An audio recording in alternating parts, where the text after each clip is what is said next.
video es presentado por el Sistema Ciencia Garza Educativa de la Universidad Autónoma del Estado de Hidalgo. Para mayor información, visítanos en www.uaeh.edu.mx. Gracias por aprender. Jóvenes, buenos días. Vamos a dar inicio con el tema programado. Recordarán que estábamos abordando los aspectos o las generalidades de lo que es el proceso de atención de enfermería. Para este tema vamos a conocer cuál es el objetivo que vamos a alcanzar o a desarrollar. Y estaríamos hablando que es describir cada una de las etapas que están plasmadas en el proceso enfermero para poder identificar problemas reales, potenciales, de salud, bien pudiera ser de manera individual, en una familia o llevarlo más extenso a una comunidad. Si bien es cierto, con esto vamos a tener la pauta para poder construir planes de cuidados que atenderán las respuestas humanas, para lo cual tendremos que utilizar las taxonomías como son la NANDA, la NOC y la NIC. Vamos a ver primeramente qué es el proceso enfermero, para poder empezar a construir nuestros planes de cuidados. Recordaremos que todo proceso lleva una secuencia, una serie de pasos, en donde vamos a considerar una sucesión de acciones, dirección hacia adelante de las acciones, acciones que puedan estar vinculadas entre sí. Toda acción debe de tener un fin, un propósito, y entonces recordaríamos que tiene un inicio, tiene un proceso y puede tener un finito, dependiendo de lo que queramos alcanzar en el caso del cuidado de enfermería. El proceso de cuidar va a llevar dos situaciones importantes. La primera, antes de actuar, tenemos que pensar. Por eso se habla que en el proceso enfermero tenemos que tener pensamiento crítico, analítico, para poder realizar nuestras intervenciones. Entonces, ¿qué acciones vamos a poder implementar para poder dar ese proceso de cuidado? Primero, tendríamos que identificar cuál es la necesidad de mi paciente. Tendríamos que ver qué cuidado requiere o qué cuidado vamos a implementar. Hay que identificar la capacidad tanto del paciente como de nosotros como profesionales de la salud para poder brindar ese cuidado y sobre todo identificar de qué manera vamos a poder brindar el cuidado. Es decir, con qué infraestructura contamos, probablemente se requiera de una terapia intensiva, probablemente solo se requiera de un espacio transitorio para poder atender al paciente. Entonces, vamos a ver, tendremos que considerar a quién le vamos a delegar la acción del cuidado. Considerar el carácter ético que tiene el proceso de cuidado. Hay que ejecutar acciones concretas del cuidado para poder evaluar los resultados, en este caso, la transición del estado o mejora del estado de salud del paciente. Si definimos, como lo hace Patricia Ayer en su texto de proceso de atención de enfermería, podemos ver que es un método sistemático, racional, de planificación y de prestación individualizada de los cuidados de enfermería. Ya veíamos que tiene que complementarse el conocimiento con la acción. Haciendo un poquito de historia de cuándo surge el proceso enfermero, podemos ver que desde 1955 Lydia Hall lo describe por primera vez como un proceso. De igual manera lo describe en el 59, en el 61 y el 63, cada uno de los autores. En 1967, ya un poco más estructurado este proceso, Jura y Walsh describen un proceso de 4 fases. Actualmente pues lo conocemos con 5 etapas. Ya partiendo de los años 70, uno de los autores que es Roy, así como Bloch, empiezan a generar una 5ª etapa y empiezan a hacer análisis. Actualmente conocemos el proceso como planeación, no, ¿verdad? ¿Cuál sería nuestra primera etapa? Primero tenemos que valorar. Recuerden que en el concepto decíamos que era sistemático. Entonces partimos de valorar, diagnosticar, planificar, ejecutar y evaluar. ¿Cuál es la finalidad de aplicar este método científico en el quehacer de enfermería? Tendremos que reconocer el estado de salud a través de la valoración, organizar nuestros planes de cuidados, que ese cuidado satisfaga necesidades de enfermería más bien que sean aplicadas a mi paciente y podamos realizar intervenciones. Recuerden que tenemos la capacidad para realizar esas intervenciones de tipo independiente e interdependiente. ¿Qué características debemos de considerar aplicando este proceso enfermero? Dinámico. ¿Por qué? Porque estamos en constante evolución de mi paciente, ¿verdad?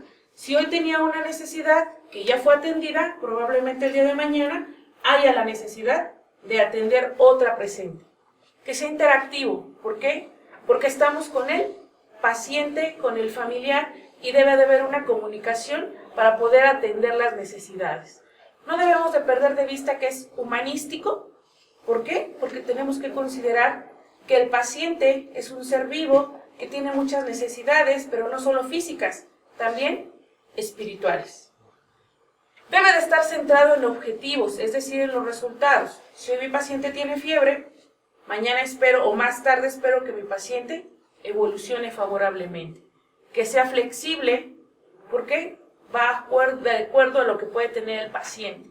Enfocado a las respuestas humanas, es decir, a la necesidad y tener una base o un sustento teórico. Como ustedes recordarán, ya conocemos que pueden existir n número de sustentos, que puede ser Calixta Roy, Betty Newman, Oren, por citar algunas de las teóricas de enfermería. ¿Qué ventajas va a tener el proceso de atención de enfermería? Va a tener hacia el paciente, hacia la profesión y hacia la misma enfermera.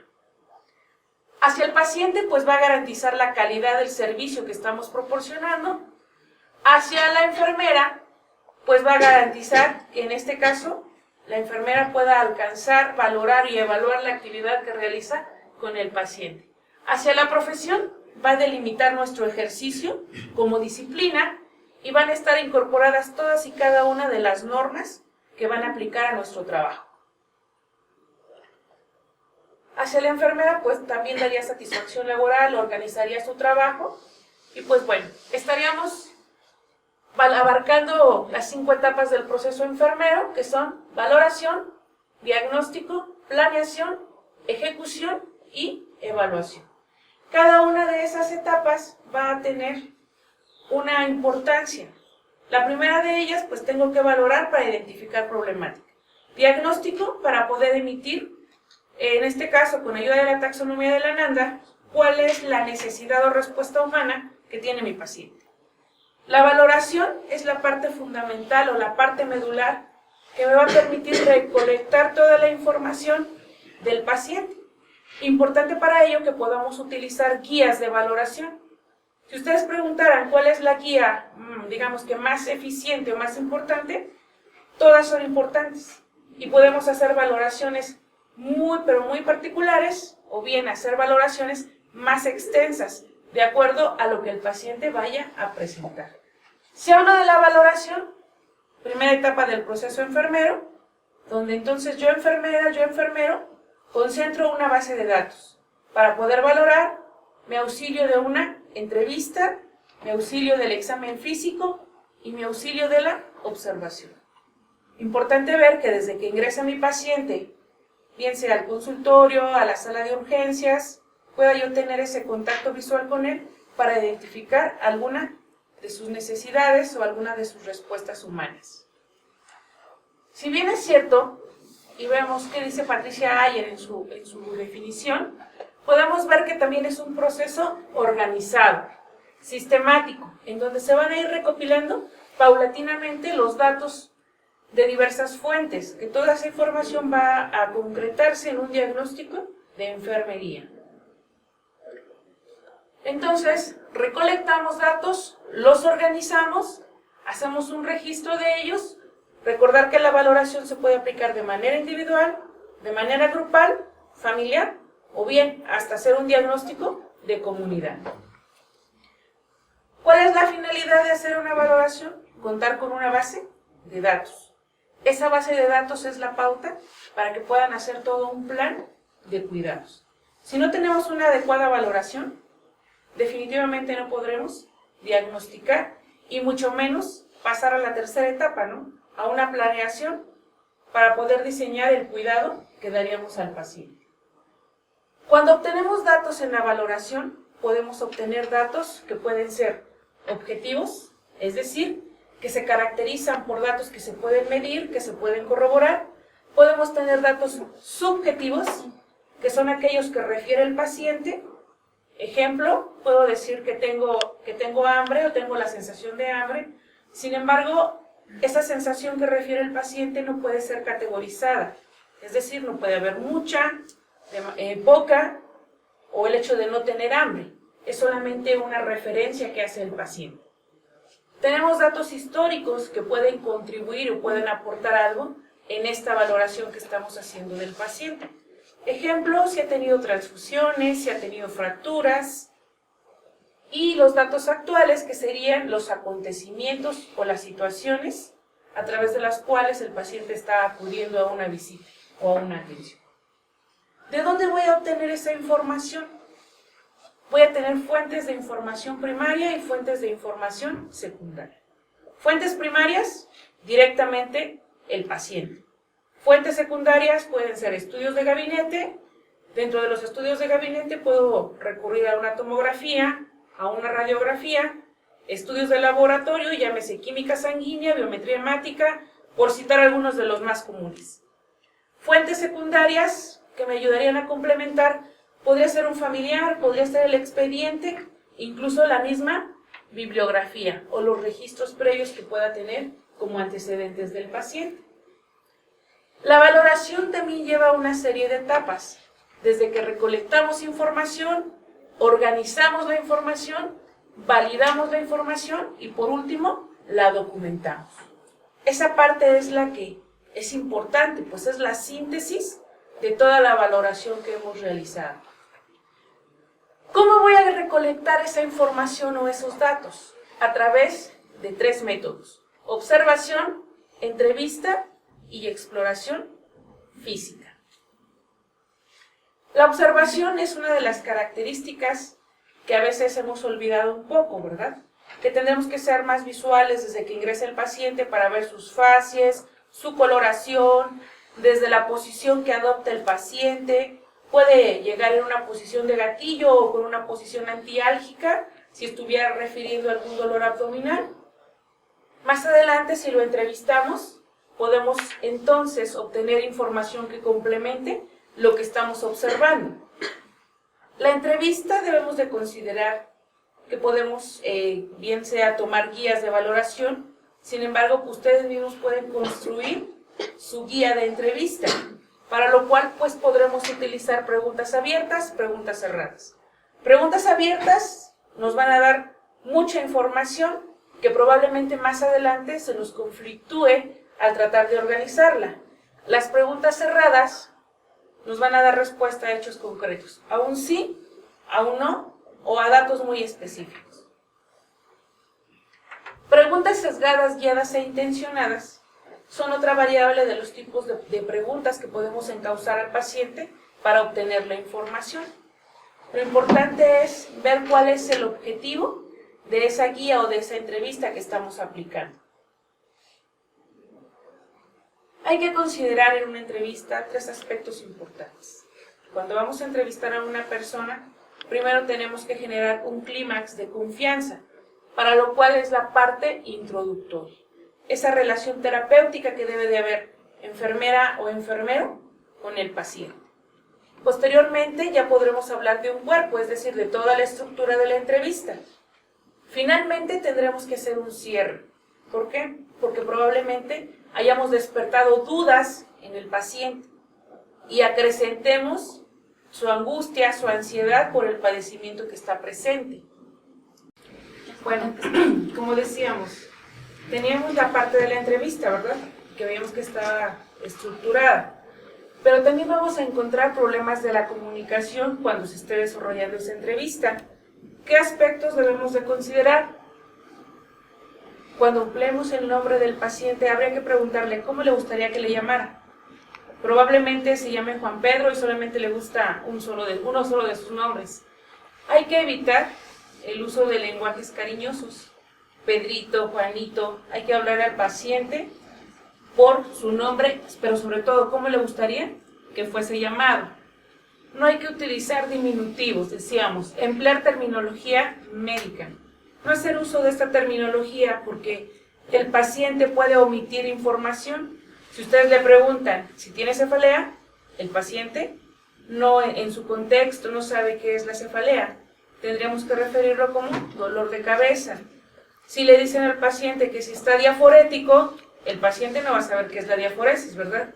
Sin embargo, si le dice, está usted sudando demasiadamente frío, está usted muy tembloroso, ir complementando datos, ejemplo, en un paciente diabético. Usar técnicas de comunicación asertiva, de tal manera que puedan hacer una entrevista con su paciente, puedan obtener información para su base de datos, pero que el paciente también entienda que es importante esta parte de la valoración para recolectar la información. Vamos a complementar, incluso a validar con lo que es la exploración física. La exploración física pues consiste en recabar información de manera sistemática, bien puede ser por aparatos y sistemas, o bien de manera cefalocaudal, es decir, de cabeza a pies. Y tendría que ser continua nuestra exploración física. Para la exploración física o para el examen físico, pues vamos a tener en cuenta como objetivos que vamos a reunir datos basales o normales de nuestro paciente. Ejemplo, cifras de tensión arterial. Si estas cifras rebasan los rangos normales o están por debajo, bien podríamos identificar o una hipotensión o una hipertensión. Complementar, confirmar o refutar los datos obtenidos en la historia de enfermería. Si el paciente les llegara a comentar que tiene zumbido de oídos, dolor de cabeza y como que ve lucecitas, estaríamos identificando en el paciente datos de vasoespasmo. Si nosotros con este examen físico, al medir la presión arterial, identificamos cifras, ejemplo, 180 a 110, estaríamos complementando o validando la información de una hipertensión arterial. Lo que más adelante pues nos podría llevar a identificar nuestro diagnóstico enfermero, elaborar nuestro plan de cuidados y evaluar los resultados posterior a este. ¿Qué técnicas utilizamos para la exploración física? Inspección, hacemos uso de la vista, la palpación para identificar a través del tacto las estructuras, cómo están conformadas, la percusión a través de la identificación de ruidos y la auscultación. Con esto estaríamos obteniendo información, estableciendo nuestra base de datos para poder más adelante pasar a la segunda etapa del proceso enfermero, que sería diagnóstico de enfermería. Con esto cerramos el tema de proceso enfermero y la primera etapa, valoración.